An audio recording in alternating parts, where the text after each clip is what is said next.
Hello，大家，这是我老弟，这是我老姐。我觉得老尼尔课堂这非常重要。我觉得这次讲的那个金钱，我还是觉得他那个对，就是整个故事讲的都特别细致，就是细致到你乘坐公交车要付六便士都给你算，都给你算的明明白白的。我其实感觉他应该有挺多那种日常什么就是一些细节的刻画，细节成就大片儿啊。如果就是能给你更强大的力量，然后让你去变性，你变吗？哦，那我咋可能？就可能他们是要承担一定的代价嘛。对，包括就是你看上一集，你还记得上一集的副标题吗？哦，我记得你还不是念了一段，但我忘了。失去自我才是痛苦的开始。你现在知道他失去的是什么了吗？失去的失去。而你看他上集就是他刚变成特丽丝的时候，你看他口红也擦不好，然后他就开始跌倒在克莱恩身上的时候，其实细看的话，我觉得应该是他不太会穿高跟鞋。对，其实他还是不擅长于这副新的身体嘛。其实我觉得特丽丝，他可能也有很多需要去攻克的难关。我觉得就像你一样，我觉得他肯定不是很多人都能这么快能接受的，你知道吧？包括就是上一集开头的那个歌剧，因为我剪视频其实是会2、3刷的。最开始是被这些舞台剧是被歌颂的英雄嘛，对吧？有点像教会成员的舞台角色，其实我觉得多少也像是在映射魔女教，就他们每个人都罩着那个帽兜，然后每个人都像那种像幽灵、像傀儡一样的角色吧。他舞台上堆砌的那个人的那个人堆，在这种顶点或者说是在这背后的人就是特丽丝，罪魁祸首啊！对，人以为都是英雄，实则。其实上一集我觉得有揭露一些，或者说是他前面可能揭露的比较少吧，就是一些他们底层的生活。咱们反复就是在夸赞了他的那个布景，他的那个作画，像那些大烟囱啊什么之类的，我还挺期待能看到更多他对于这些人的生活的描绘的。你还记得就是他们魔女教就是还散布很多灾难嘛，对吧？就是什么铅中毒啊什么之类的。包括克莱恩他母亲他们以前的这些遭遇啊等等，有一些在这种看似就是比较蓬勃发展的这种时代，觉得他们其实也有有一些个体的苦难，就是我觉得他应该是会揭露一些。其实我挺想看到这部分的内容的，可能也是因为我其实平时感觉看的就可能情绪向的作品偏多一些。当时就哭了，就老是啊，那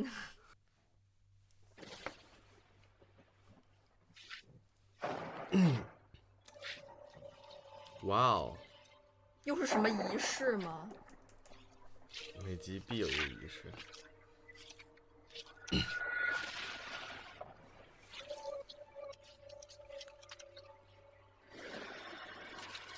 那符咒吗？哎，这好像是他，这是教授吗？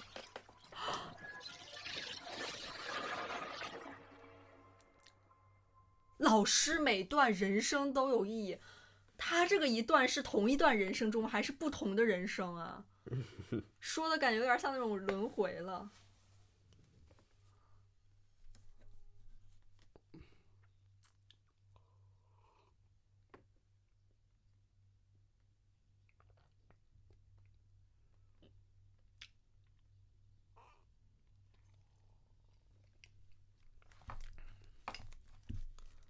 Oh no！ 这个骑士跟伊丽莎白有什么关系？伊丽莎白是谁啊？就是他们那个 club 里面的人。哦，哇，又是静物。3应该是最低的那种。对，最低的。啊，什么东西？我的妈！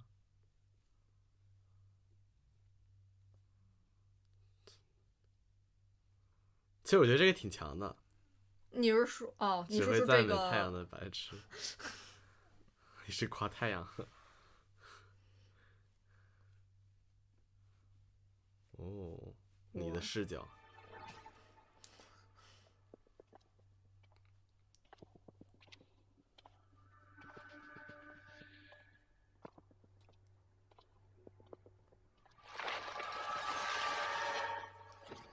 我去，怎么重影啊？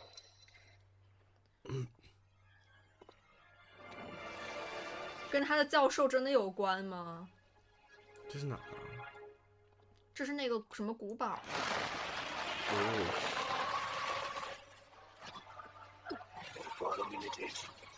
哇，队长总是最先出手。哦，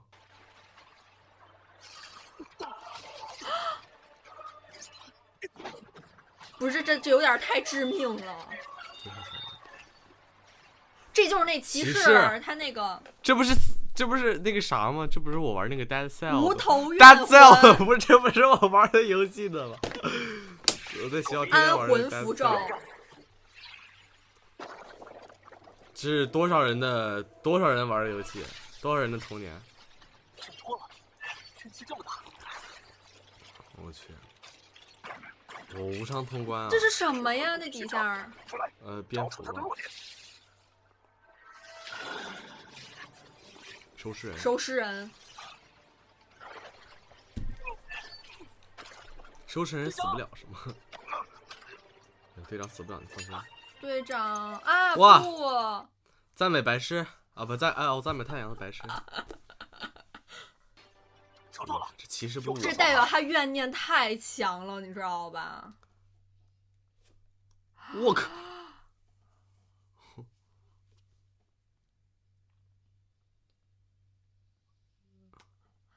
他太冒险了，他要去拿那个。What the fuck is this？ 啊，头被斩下来了是吗？啊，挂要开始了吗？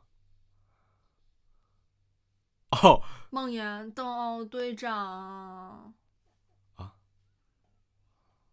不疼。别这样。哦，有发力了。我去，有点想杀，1分钟了，是1分钟了。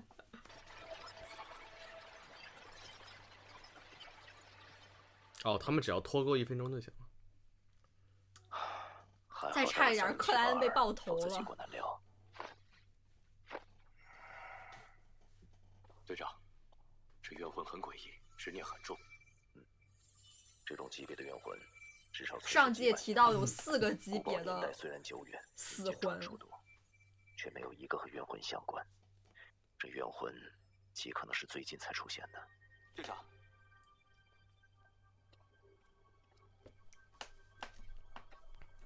又是镜子吗？从风格来看，应该是第4季末期的作品。我去，1000多年前，搞得我看不懂了。也许正是古堡建成的时间。这位，或许是古堡的第1任主人，传说中神秘始祖的初代拉姆德男爵。还男爵呢？好眼熟啊！怎么眼熟呢？这不是阿兹克先生吗？他教授，不会吧 ？Oh no！ 不会是每段人生？不会是他爹吧？不，等等，只是有点像。阿兹克先生可温和多了。真的吗？这里的怨魂应该都被净化了。Oh no！ 还真是可能他。我们还需要在这里镇守一段时间。他不会其实已经活了很久了吧？就是之类的那种。老规矩，估计吧。一人带着30782镇守，其他人休息恢复，2小时轮换1次。我先来吧，队长，你们先休息。结果他刚到他这就开出事儿了。我们就在外面，有事互相叫一声。啊！出事儿了！你刚2分钟。好温润的感觉。这东西对魂类怪物似乎有很强大的功效，比安魂符咒顶用多了。确实。资料上是显示，这枚圣辉来自因蒂斯，和太阳途径有关。无法追溯来源。太阳途径还没有知道过。干扰吗？出现过。如果在灰雾之上占卜，会不会减少干扰呢？别闹啊！到时候我需要找一个更隐蔽的地方。我记得刺客途径就会干扰占卜什么之类的。对啊。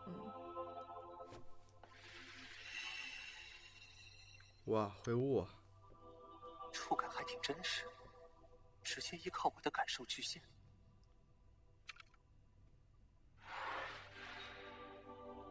干嘛？又占卜了。他占卜干嘛？手中变异圣辉的来源。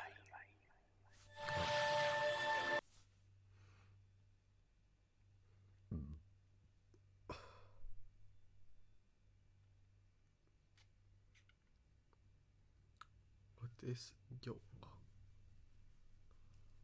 这是另外一个教会了。太阳途径。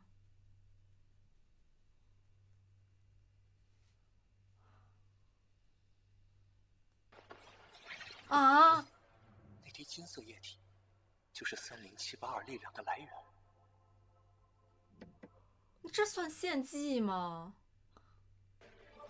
他人都没了。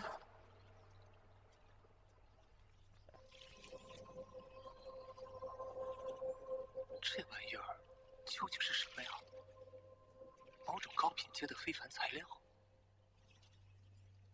感觉会被灼伤啊！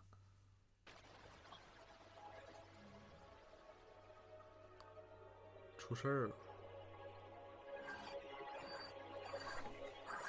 太强大了，感觉整个人都被太阳所融化了。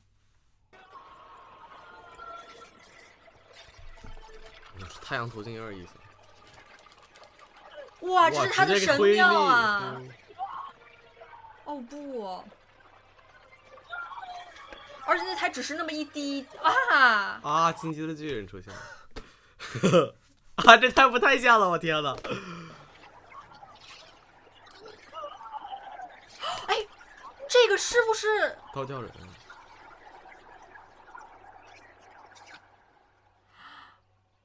疼死我男主了！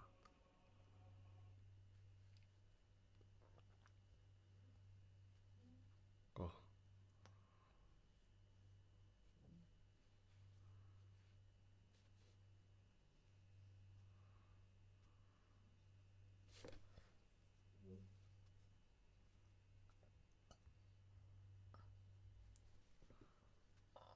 哦，难怪呢。那怕是连渣都不剩了。难怪那个邓恩也受那个真实造物主影响，你知道吗？就是神灵，虽然他并不是正统神。哦，他当时也直视。所以我可以帮他消除。哇！啊！哦。他不会有太阳歌颂者，不可知视哦。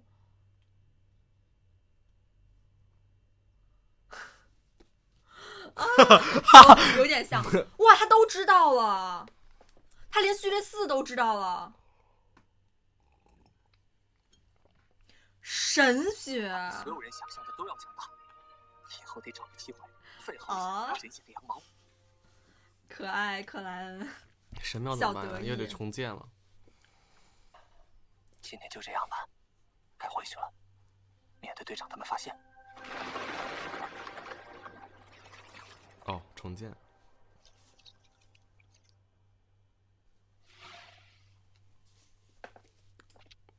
还好，没有任何异常。以后不能再这么随便作死了，不可直视神，一定要切记啊！好困。话说回来，那个纯白天使是什么玩意儿？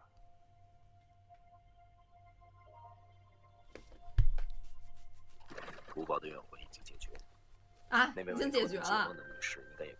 伊丽莎白，那为什么伊丽莎白会梦到啊？我们先将30782送回黑金鸡，你就休息吧，辛苦了，克莱恩。这是我该做的。你们也辛苦了。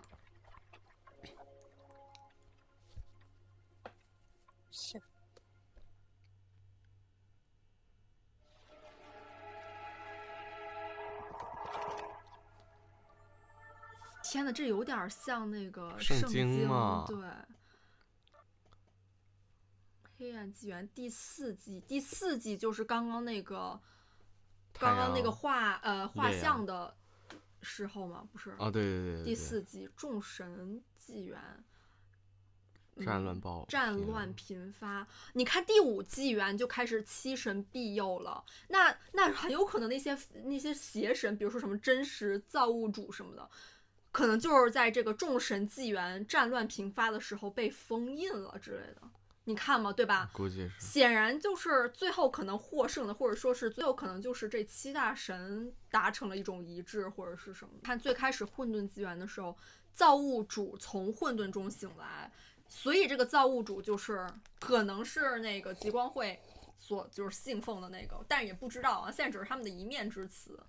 然后呢，你看黑夜女神苏醒，黑夜女神就是夜晚吧，塑造了夜晚。所以就是跟她的月亮有关，你知道吗？对，然后就是还有什么绯红之王，黑夜女神是职业者，他们那个什么永恒烈阳，那是不是值日者呀？值日劲儿。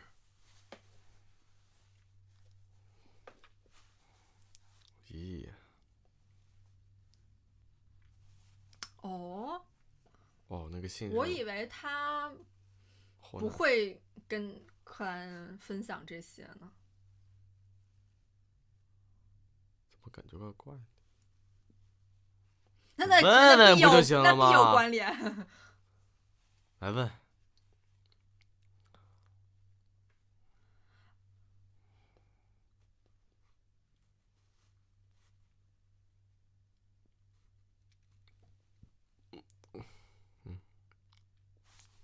实则已经没了。他最开始不是有那个符咒吗？什么之类的，用自己的血。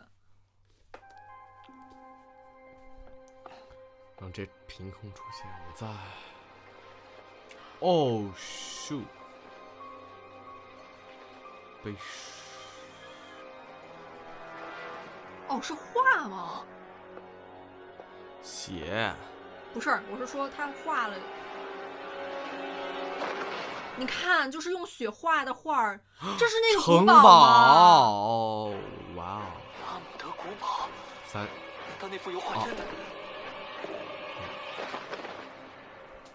帅帅的。伦纳德。克莱恩也是真胆大。刚才您不在，我看到这画，不自觉就走进来了。最近总做一些奇怪的梦啊！我把它看伦纳德了。这里就被我画没有，这是阿兹克。真是头疼。跟我来。真的只是奇怪的梦吗？他不会入别人梦的。还是谁在影响着他们？霍纳奇斯主峰古代遗迹研究。啊，谢谢阿兹克先生。那我就先。赶紧先跑。就在这儿看。哦，那就在这儿看。你已经不是霍伊大学的学生了。这些资料不能也有道理，带离学校，你知道吗？他这手好惨。坐吧，你今天似乎有些我太激动了。包反派的。霍纳奇斯的资料我盼了好久，根本没进去看。这很像我在梦境占卜中看到的宫殿，烈日的那种。不过那座在峰顶更加恢宏，还有一张不属于人类的巨大座椅。不属于人类，那是属于神的吗？遗迹证明，金字塔。很久以前，这里就存在着一个古老的国度——埃及。难道这是安提戈努斯家族笔记里提到的夜之国？就是另外一个大陆上。从壁画来看，法老吗？这个国度的人民外形和现在的人没什么区别，可初步视为人类。他们相信死亡不是终点，就是那种死去的亲属会在黑夜里庇佑自身。他们会将死者留在枕边，足足3天，和尸体一起睡。壁画到此为止，不涉及。我去，不会跟那个阿兹克有？所有的陈列和摆设都保存完好，有很多生活痕迹。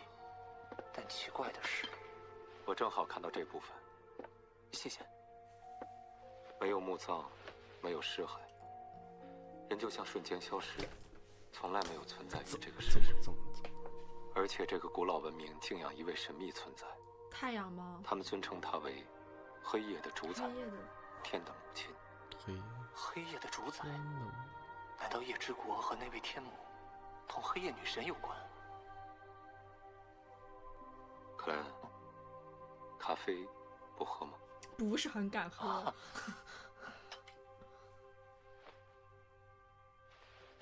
好苦。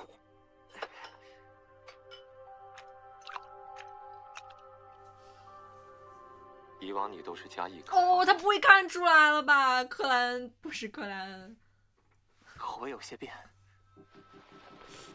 我这段时间在研究神秘学相关的东西，我我发现你的命运有不协调的波动。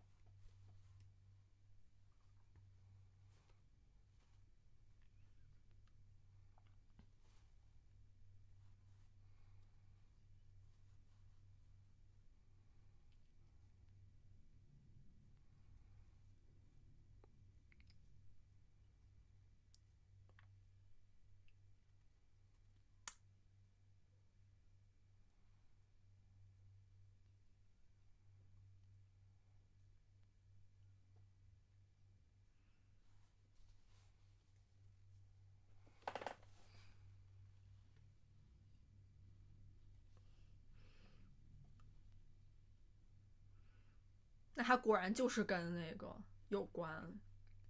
不用紧张，我只是想找回我的过去。过去，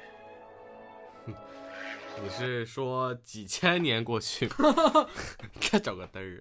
但是我又觉得好像阿兹克好像又不是那种。淡定，出发之前已经找机会占卜过了，不会有事的。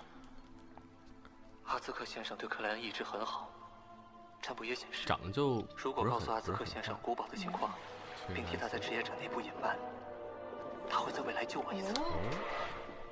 在我梦里，他不是这么残缺不堪的。可能他真的就是想找到过去。阿兹克先生哇，哇哦，您还真是老古董啊！你还真这便是马厩，有我最爱。他都知道，就是他的这个记忆是他最爱的白马，那都多少年前的事儿啊！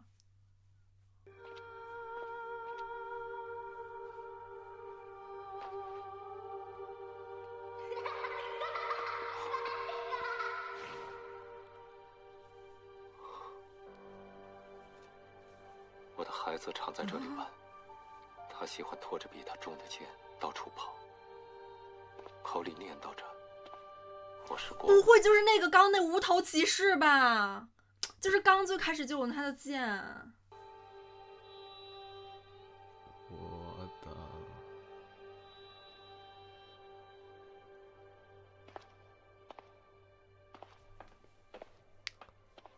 天哪！活太久也不是件好事儿。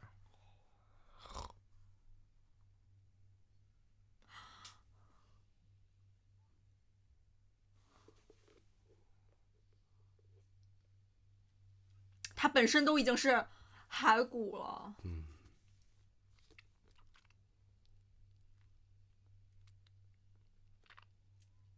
啊！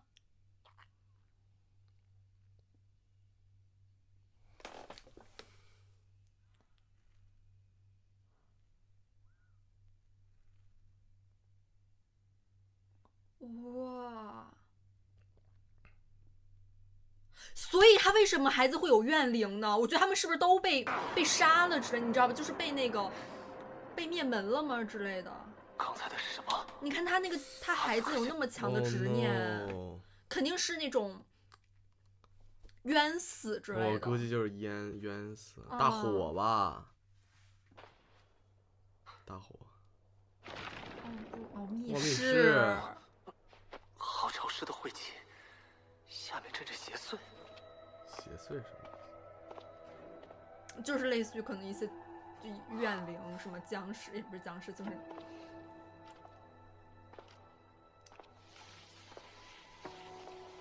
这像是某种封锁怨念的镇尸仪式。镇尸仪式。不会封锁他们整家吧？被封锁的是每一段儿。哦，应该是的。被人破坏过，放出来了，这是那个词。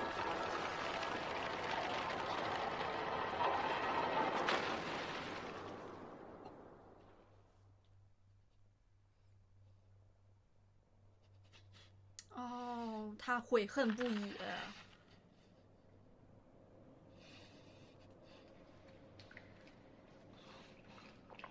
阿兹克先生，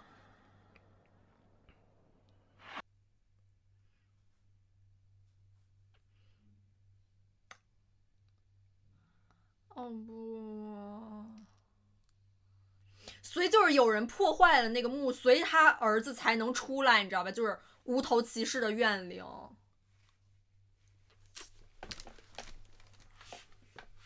邪祟都出来了。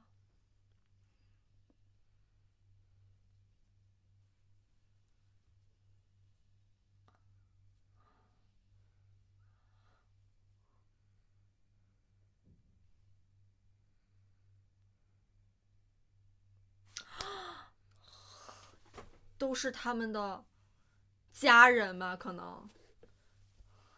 啊，好丑啊！那你想，你期待着什么眉清目秀的鬼魂吗？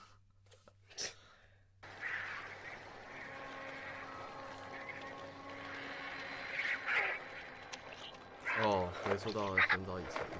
这全是应该是可能战争之类的吧，把他们全杀了。这里是。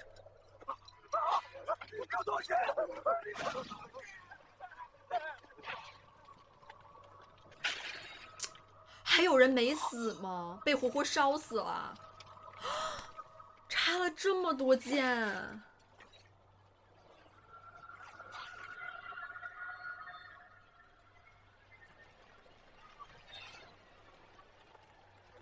哈兹克先生，一模一样啊！诅咒，苍白中归来的亡灵将带来痛苦、灾祸，还有死。就因为这个，所以就把他们都灭了。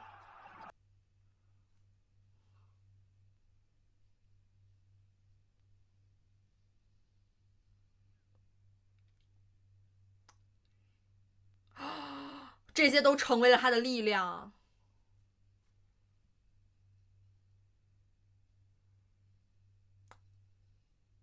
我去，这典韦吗？哇，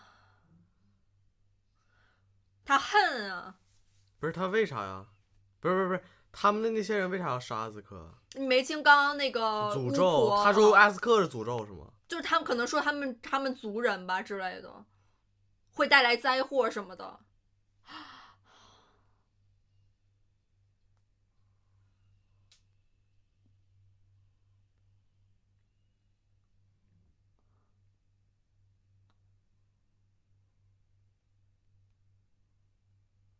啊，怎么？但是他们反而被反杀了。我去，变成巨人了吗？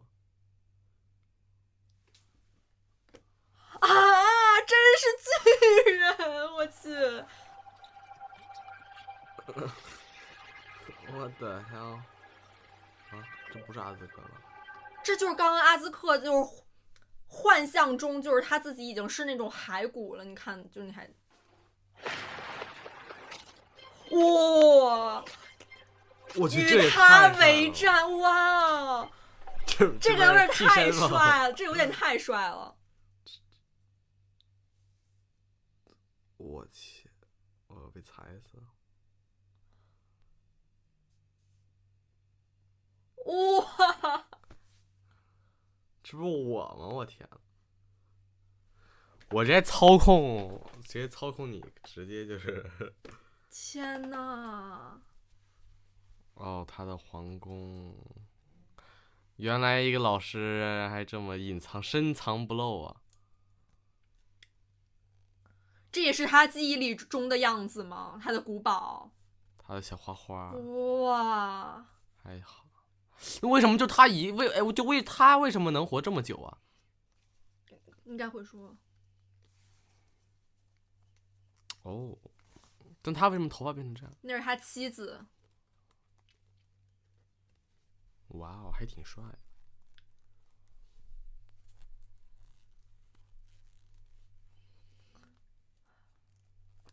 他们是之后被遭报复了吗？估计可能就是没打赢，什么仗没打赢。和画上完全不一样。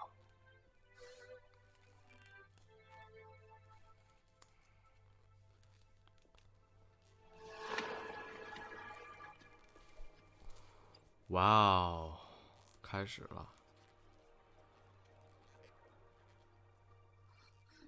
生了什么？阿兹克先生像是变了一个人。这些事，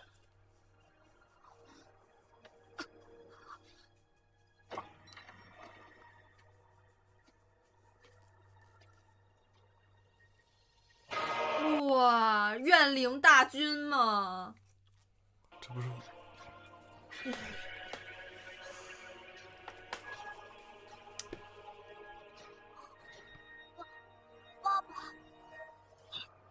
啊，他已经被多少被侵蚀、被控制了，你知道吧？那股强大的力量就是那个大骨头。啊？啥意思呀？我觉得他是被那股强大的力量所影响了，你知道吗？心神已经不再是曾经的他了。他不是本来就有？不是，他从那个人堆里面出来的时候，是那个巨大的骨架，类似于助力他了。但是这股力量最终也影响了他，我觉得是这样，你知道吧？就是他心声已经不完全属于自己了。他就能看到那个亡魂，不，一步步的脱去自己的铠甲了，他要离开他们。Oh no！怎么能弃子呢？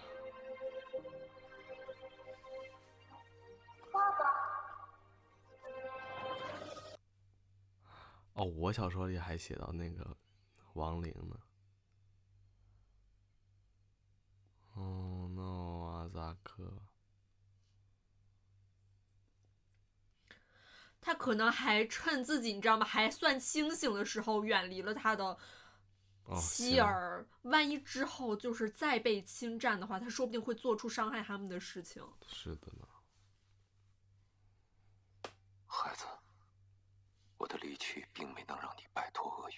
那真的跟那个女巫一样说的了，诅咒。毫不遗失吗？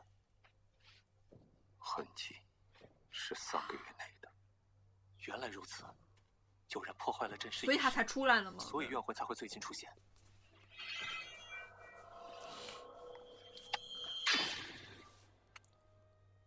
拿走你偷过的人，我会让他10倍偿还。哇，他要再重新穿上这个盔甲了吗？对这个怨废。哇。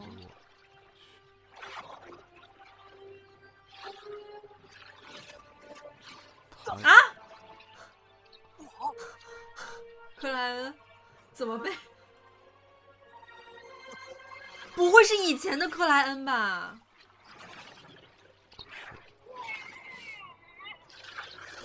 没看懂。我的发。啊！哈斯克先生，这是干什么？哦，你看，全是屎。眼睛。啊！他要一个一个找吗？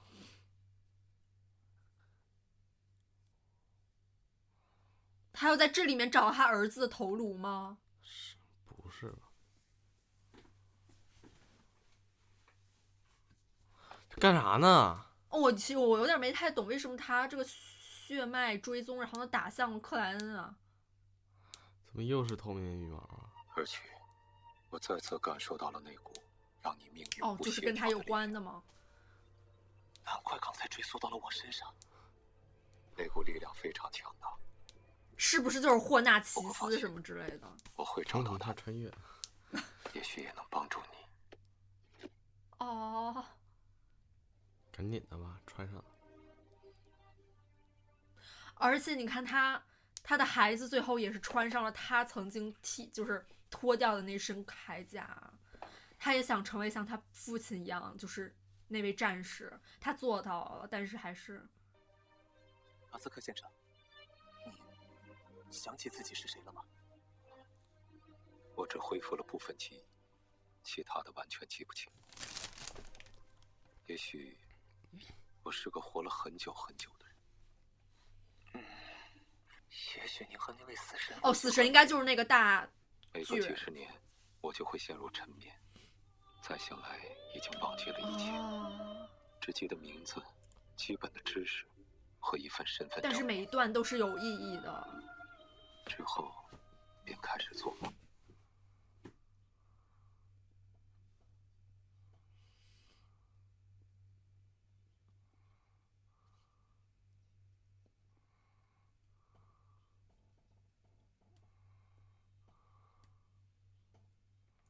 这就是他的诅咒。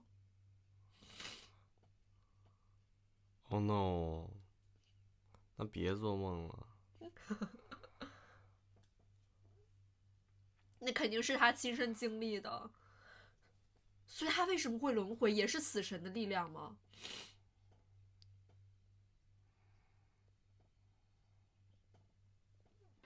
已记不清过了多少时。快乐短暂，孤寂悠长，这就是拥有漫长生命的代价吗？但每一段他都记得很清我真晰的很感谢克莱恩，帮我找回了这些记忆。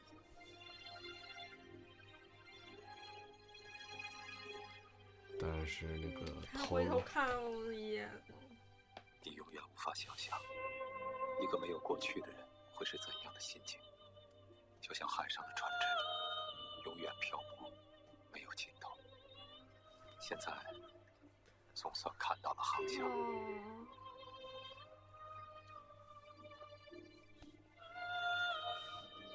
灯灭了。我能理解，阿兹克先生。其实，在这个世界，我也是一叶孤舟，不知道他还没有什么时候才能看到航见父母向呢，克莱恩。回到故乡。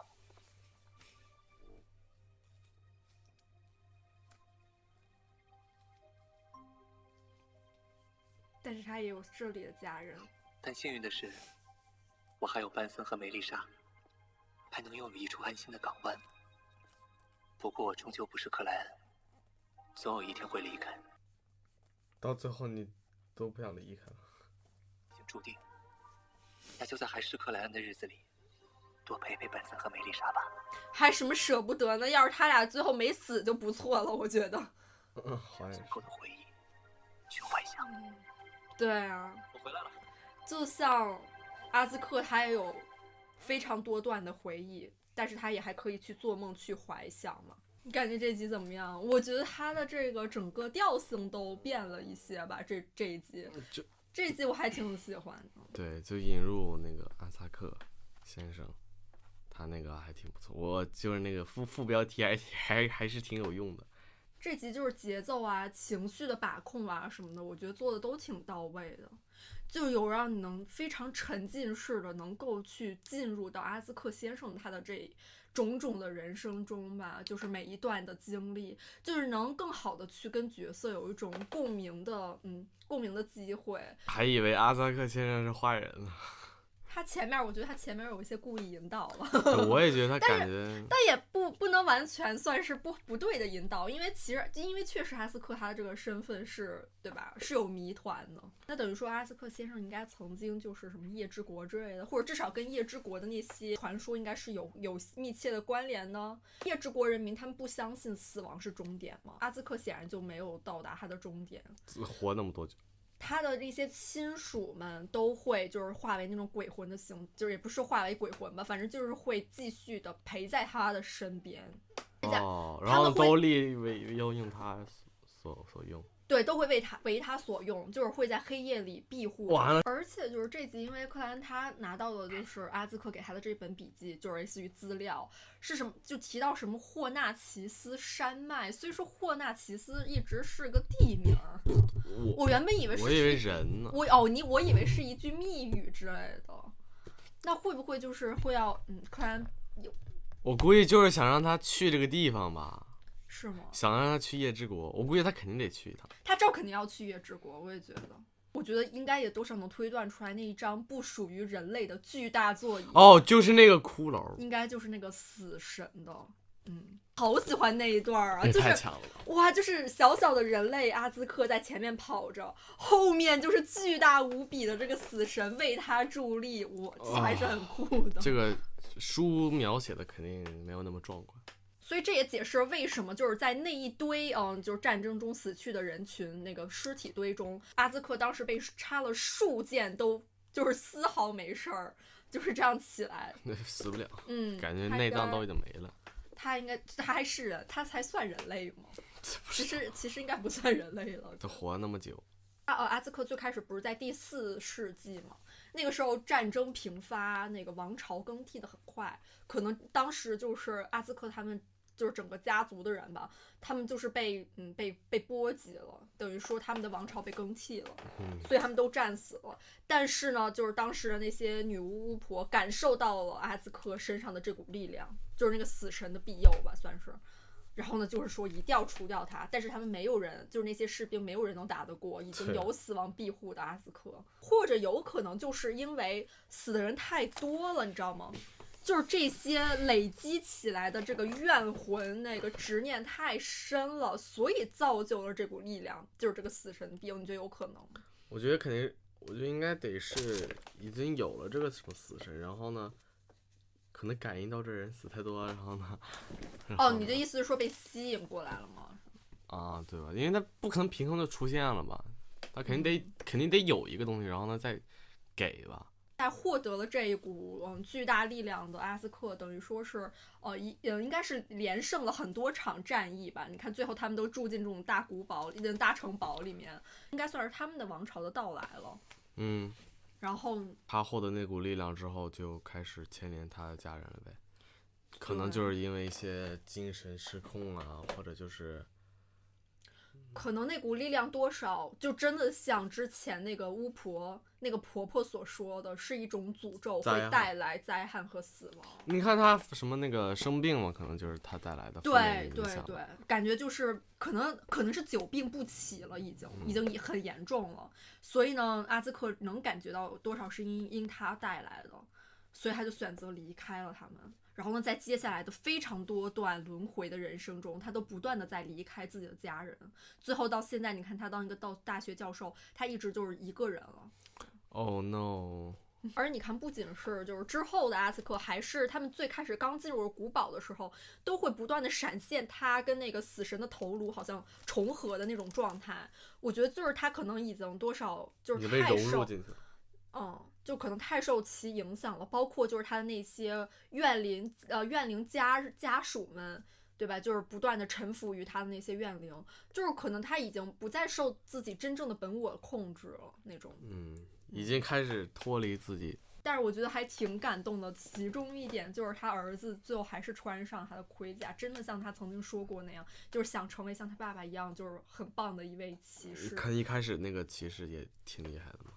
对，就是那个无头骑士，我最开始以为是他死的时候头就断了，没想到是他的头颅被人拿动了，我觉得这个真的不能忍了。然后呢，我估计不知道下集会不会继续追溯这个话题，也有可能直接就变了。不会就又发生另外一件事儿了吗？我觉得现在就是给我搞着，到时候直接去另外一个大陆了。他可能每一集应该就是一个事件一个事件，因为你看，好像集和集之间那个事件的连贯性不是很连贯。特丽斯就上高铁了。特丽斯应该就已经远走高飞了。我觉得就是也更加让我好奇克莱恩，或者说是曾经的克莱恩，他到底，对吧？是干嘛的？有什么能力或者怎样吗？为什么？或者说是为什么会追溯到他呀？身上就是他、对，就是那个血脉追踪。虽然最后说是无法追踪，但是打到克莱恩身上了，而且还打开了那样子一副就是非常诡异的大门，全都是眼睛还有头颅，对。或者说是跟就是现在克莱也像他说的，现在克莱恩就是命运中的不测的因素，也是跟他相关嘛，可能就是在于这。但后面都不知道还会不会讲这个话题，都不给我们解答疑虑了，只能看老尼尔课堂了。那这期节目就结束了，我们下次再见啦，拜拜。拜拜。哦，那我的索隆。